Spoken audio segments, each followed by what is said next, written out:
अस्सलामुअलैकुम, welcome back to my channel. कल की वीडियो में मैंने आपको कहा था लाहौर में गर्मी बहुत है, लेकिन वीडियो अपलोड करते ही अल्लाह ताला ने मौसम इतना अच्छा कर दिया था।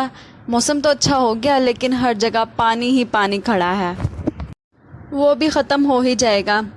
चलते हैं रेसिपी की तरफ। गर्मियों का मौसम है, आम का सीज़न है। आम की डिशेस हम बना रहे हैं। ये मैंने कच्चा आम लिया है एक। इसको अच्छे से छीलने के बाद अब हम इसको बारीक बारीक इस तरह काट रहे हैं, जैसा कि आपको साइड पे सिल रखी हुई नज़र आ रही है। इसी को हम इस्तेमाल करेंगे। हम इसको जूसर ग्राइंडर में नहीं बनाएंगे, क्योंकि इसको अगर हम जूसर में बनाएंगे तो इसमें झाग आ जाएंगे, फिर ये खाने में बिल्कुल अच्छी नहीं लगेगी। ये लिक्विड लिक्विड सी लगेगी और इस सिल पे बनाने से इसका जायका भी बहुत अच्छा होता है। इस चटनी को हम रोटी पराठे के साथ भी खा सकते हैं और इसका टेस्ट बहुत अच्छा लगता है रोटी पराठे के साथ खाने के लिए। जैसे गर्मी है, गर्मी में सालन खाने का नहीं दिल करता, तो आप इस तरह चटनियाँ बनाकर भी खाना खा सकते हैं। आम की एक रेसिपी मैंने पहले भी आपको एक सिखाई है, उसका लिंक मैं आई बटन में शामिल कर दूंगी। अब मैंगो कट चुका है, हम चलते हैं सिल की तरफ। सिल पे हम सारे आम के पीसेस को डाल देते हैं। अब हम इसमें शामिल करेंगे 2 गुड़ के ये पीस। ये देख लें आप, एक आम में हम कितना गुड़ डाल रहे हैं। इससे बहुत अच्छा टेस्ट आता है, गुड़ का जायका बहुत अच्छा होता है। और ये हमने 2 चुटकी के करीब लाल पिसी हुई मिर्चें शामिल की हैं। 1 चुटकी हम इसमें नमक शामिल कर रहे हैं।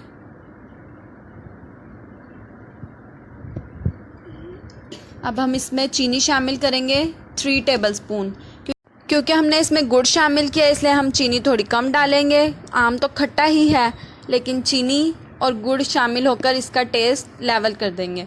अब हम इसको पीस लेते हैं। इसको आप इस तरह थोड़ा थोड़ा लेकर पीसना स्टार्ट करेंगे, इजीली पिस जाती है। रेसिपी ज़रूर ट्राई करिएगा, बहुत टेस्टी बनती है। अब आपने गुड़ को इसी तरह ही पीस लेना है। ये देखें, इसको हम कूट लेंगे तो ये इसी पे नरम हो जाएगा, छोटे छोटे पीसेस हो जाएंगे इसके, और ये आसानी से पिस जाएगा। इसमें हम पानी वगैरह कुछ शामिल नहीं करेंगे।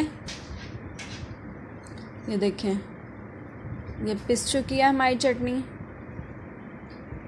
कुछ लोग इस पे तड़का लगा के भी खाना पसंद करते हैं, ज़ीरे का तड़का लगता है, आप वो भी लगा सकते हैं।